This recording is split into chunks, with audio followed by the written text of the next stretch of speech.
Hello and welcome to Saints Live, the final whistle. I'm Steve Forbes. And I'm Kenzie Benali. And there's plenty of Newcastle fans in full voice behind us as they make the long trip back up to Tyneside, but a largely disappointing night for Southampton, losing 2-1 here at St Mary's. Now here to discuss all the things post-match, we have Dean Hammond and Adam Leach again. Dean, let's come to you first. As I said, a rather frustrating night for Southampton, even though they saw large quantities of the ball. Yeah, I think, like you say, Steve, there'll be some disappointment from the result tonight, but I think there's some good as well. There was lots of good tonight. We saw a reaction, which we asked for before the game from the Aston Villa result. An excellent goal for Southampton. Some good opportunities created. Lots more possession of the ball. Very, very brave in possession. And look, we saw a good Newcastle team tonight that are organised, fighting for their lives, look like they had a real togetherness. And it's very, very difficult when a team that I think Newcastle came for a draw tonight, and at 1-1 they would have settled for that. Once they get the second goal and they sit a lot deeper, they're very organised and play on the counter-attack, little bit negative, but didn't need to be any more positive than they were. It's tough. It's really, really tough to find that extra pass, that extra quality pass to create the opening. And Southampton did that in moments. You know, the header from Salisu, the strike from Stuart Armstrong at the end, Shay Adams hitting the crossbar in the first half. So there was lots of opportunities and lots of good. But like you say, a disappointment, because I think there was, from all of us really, an expectation that Southampton would win tonight and get the 3 points. And they haven't done that. But the Premier League is a difficult league. It's the best league in the world, and it's so competitive. And credit to Newcastle, they performed very, very well tonight. But Southampton performed well as well. They just didn't get the result that maybe.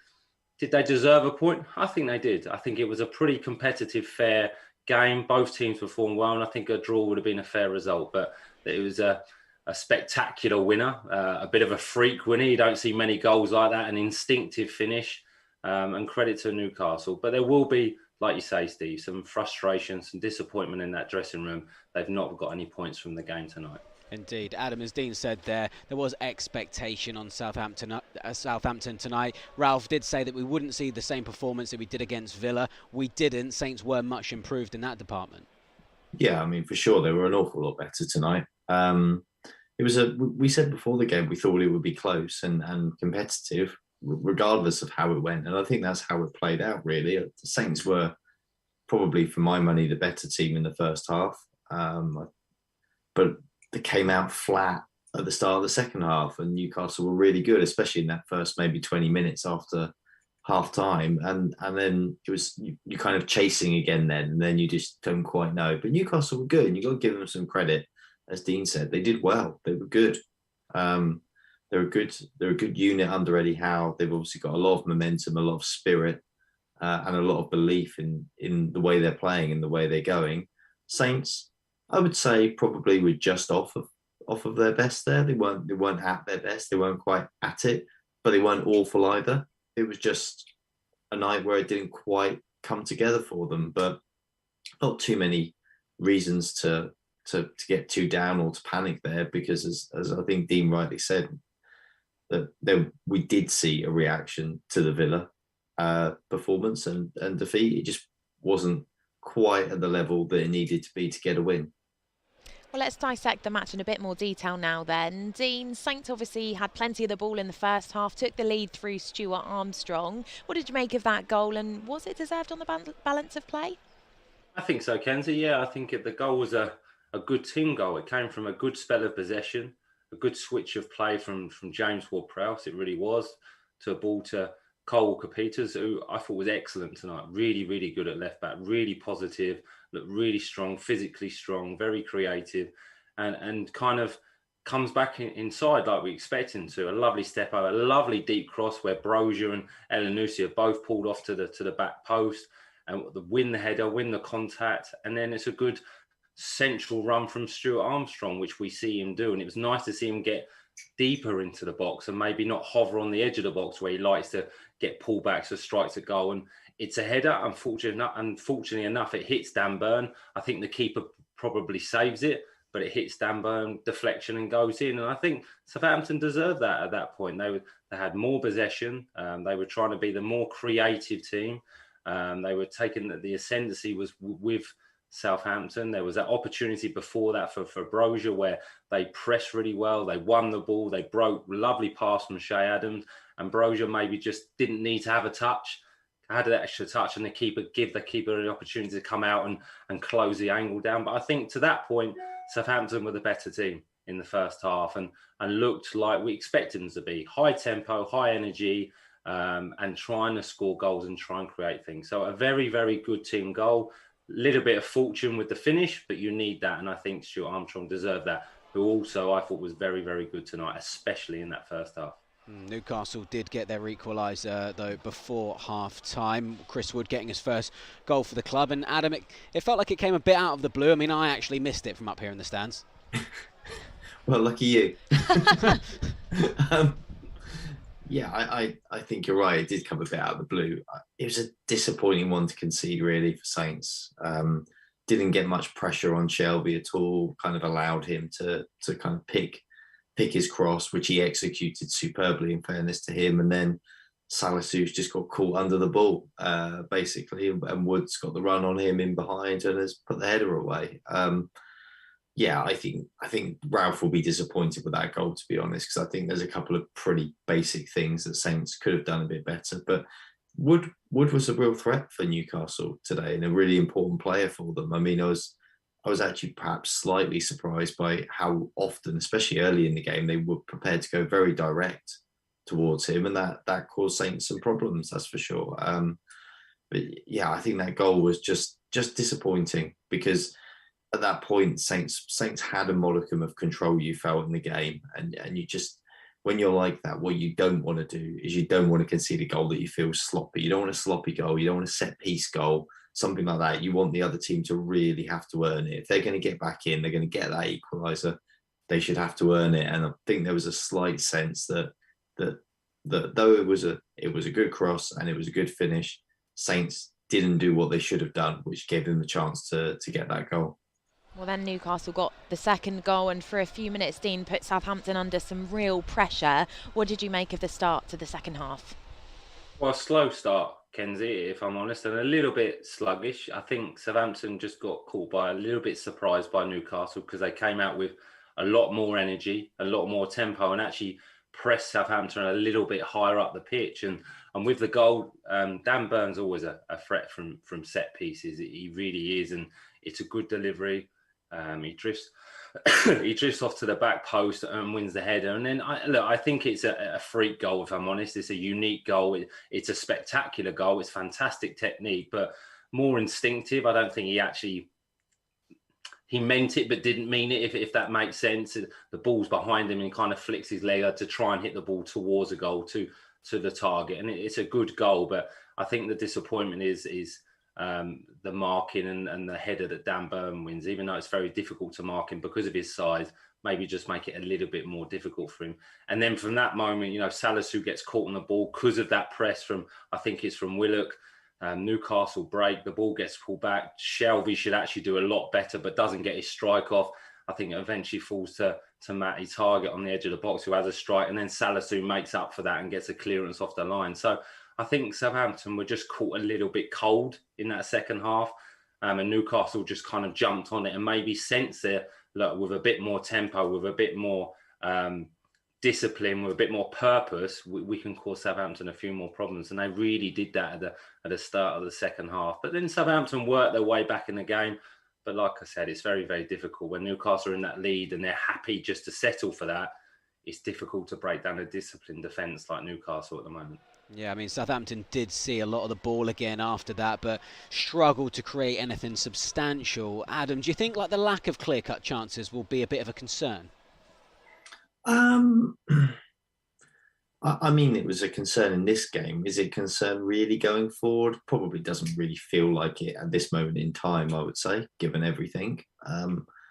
Just a bit disappointing. I mean, it's when you see Brozier go off and you feel like he's kind of not really been in the game, that's disappointing because obviously he's your real gun if you're Saints, and you need him in the game. You need to be supplying him with what he requires, and they couldn't quite do that today. I agree with Dean. I think Stuart Armstrong was very, very good today, but the Saints really struggled to get the ball into meaningful positions where they were able to execute in that final third. And you have to give Newcastle some credit. They made it incredibly difficult for Saints.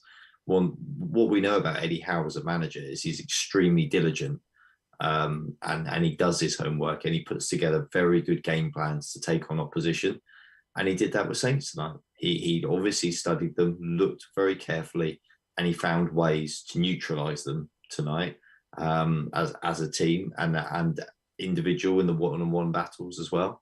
And his players went out and executed his plans very well tonight, and that made it difficult for Saints, and they just didn't quite manage to find that flash of inspiration that they needed to break Newcastle down. So will Ralph be disappointed? Yes. Is there any cause for concern because of it? I don't really think so at this stage.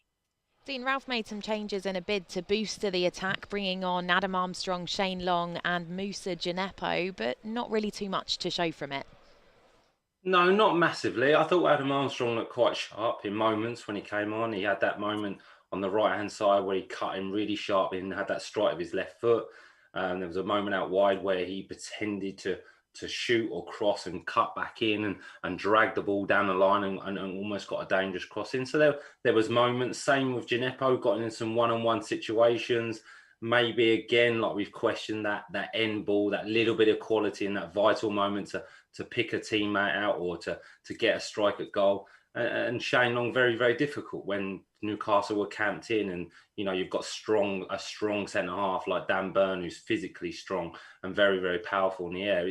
It was difficult for them to get into the game, but like Adam said, it was difficult for Southampton to get into some meaningful situations and dangerous situations tonight because of Newcastle. I believe it was difficult for the two centre forwards to combine. There was no room in behind for Brozier. There was no chance for Shea and Brozier to combine, or that run from a midfield player. There just wasn't the space there for Southampton to do it. It was either going to come from a set piece, a mistake from Newcastle, but there was half opportunities. But no, the substitutes didn't really make the impact that the manager would have wished tonight, I must admit.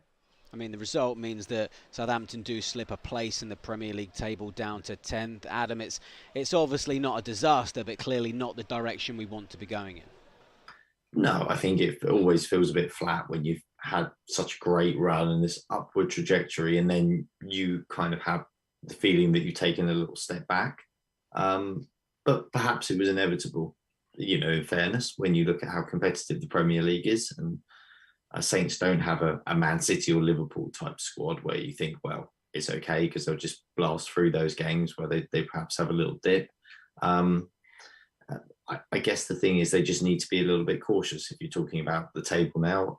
When you look above now, like 8th upwards have obviously disappeared into the distance. There's not that much wiggle room above them to get up the table. But looking down the table now, Newcastle are only 4 points behind them in 14th. So you've got to go careful, because you could, if your run extended or you had a patchy month and a half, then yeah, you're going to be looking at suddenly lower mid-table rather than top half of the table. And let's be fair, that's what we all want.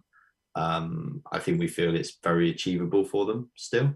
They're still in 10th even after this, which goes to show how good the results they put together were, that they are still in the top half of the table. And we just want them to see it out now in the remainder of the season. But at the end of the day, they've got points on the board. They are 10th. They're in pole position. So it's kind of theirs to gain, theirs to grab, really. So they just got to make sure they put this behind them. And Watford coming up at the weekend feels like a perfect opportunity to do that. It certainly does. And Dean, it'd be great to get your thoughts on how you're feeling ahead of that match. We're back here again at St Mary's. And as Adam said, we welcome Watford this time. Well, a great opportunity for Southampton. We've had a response from the Aston Villa game in terms of a performance tonight. Now I think the players and the manager will be looking for a response in terms of performance and a result. And I think that's really important against Watford. I think they've lost 4-0 again tonight. So their confidence is going to be low, but also they'll be fully aware that they need to win games if they're going to have any chance of survival. So it's a Premier League game. It will be competitive. But I've said it many times before. I think it's Southampton concentrating on themselves. putting in the performance and reaching the levels that they can, they can compete against anyone in this league. They really, really can, and they've proven that this season. And also, it's the game before the FA Cup, so it would be nice to get a result, a really good performance, and see another brilliant atmosphere at St Mary's and a win for Southampton. So it's a good fixture for Southampton. It really is. And if they perform like they did tonight, with just a little bit more creativity, then they would be more than fine. Yeah, Watford second from bottom, as Dean said, a heavy defeat 4-0 tonight against Wolves. Is this a good time to be playing them then, Adam? Yeah, I mean, you can't pick really a much better time. They've just, a few days before you play them, they've just been hammered 4-0 and they're floundering around at the bottom and they look on their knees and virtually sunk, to be honest. They are in last chance saloon, I guess, which does make them dangerous to a certain extent because they kind of they're almost at the point where they've got nothing to lose now. Because as it stands, they're going to get relegated. So they need to do something special, but that's exactly the point. They haven't really done that all season, which is why they're where they are. So there's obviously an opportunity to take advantage of there. I imagine that they will be relatively open because they have to be, because they have to score some goals to get out of the mess they're in. I think if they come and shut up shop, I actually think that's probably not too bad for Southampton, frankly, because I think they'll have the quality to win out. So I think Watford will have to open up, even if it's later in the game. And I think that Saints will get some chances. And I think the players there are good enough that they'll put them away. So I mean, I know they've lost 2 in a row, but I'm pretty optimistic that they'll turn that around this weekend and get 3 points on the board again. Absolutely. Well, Dean, Adam, always a pleasure to have you with us on the show. Thanks for your company. And thank you to those of you who have tuned in to Saints Live and the Final Whistle as well. As we've mentioned, we go again here at St Mary's on Sunday. That's a 2 o'clock kickoff to take on Watford. So we'll be live from 12:45. We'll see you then. Take care.